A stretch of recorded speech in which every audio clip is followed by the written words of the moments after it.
During our lifetime, we see a lot of good people die. A lot of good ones. They don't deserve to die, but they die. And it's tragic because it makes you feel, wait a minute, if this person with so much charisma, so much fun, so much love to be around, and they die, it's like something is missing in this life. It's like you start wondering about your own mortality. If they're so strong, so rich, they're so famous, so good people, and they die. Or even if they're not famous, even if they're not rich, they're just so good on the inside. Like, I'll give you an example, like Robin Williams. It's so sad. Danny DeVito just died recently. Sad. So much fun people, like with substance, morals, and like, let's say you have a relative, a grandpa or a grandma. They're so wonderful. These people should not die. There has to be some kind of exception. But they tell you, oh no, this is for everybody. I mean, it seems like life is way too short. The human body should be designed to live 1,000 years.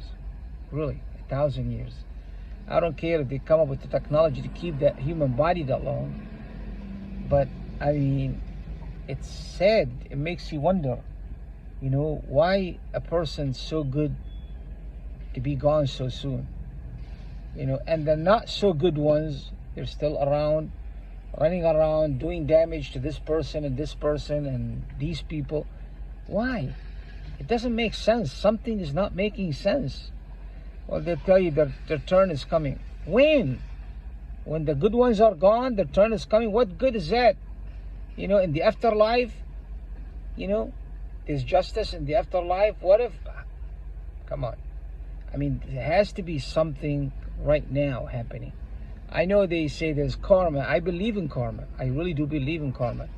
But sometimes people don't live long enough to see the karma happening to the people who damaged them, who hurt them. Like some abuser husband, for example, damaged his wife, attacked her physically, damaged her, and he passed away, didn't give a damn, and he passed away. Now the wife is left with all this pain, all this suffering, all that emotional scarring, all that physical scarring for the rest of her life. So the effect of someone who's an abuser, who's dead, still has an effect on the living. And the living has a hard time getting rid of that memory, even if the physical being of that abuser is gone. I mean, there's something here. The human body is not supposed to design to suffer that much. There's no reason for them to suffer that much. I mean, you hear horrible stories of people, how they died. Some of them, they got trapped and they couldn't get out. I mean, if you imagine the horrible things that happen, your head will spin. So what I'm saying to you is there has to be some logical explanation to what's happening, that makes sense. I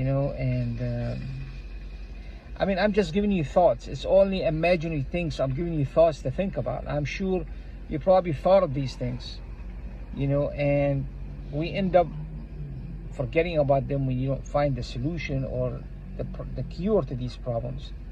But they always pop out in your mind every now and then, and you wonder to yourself, will I be able to do anything to help?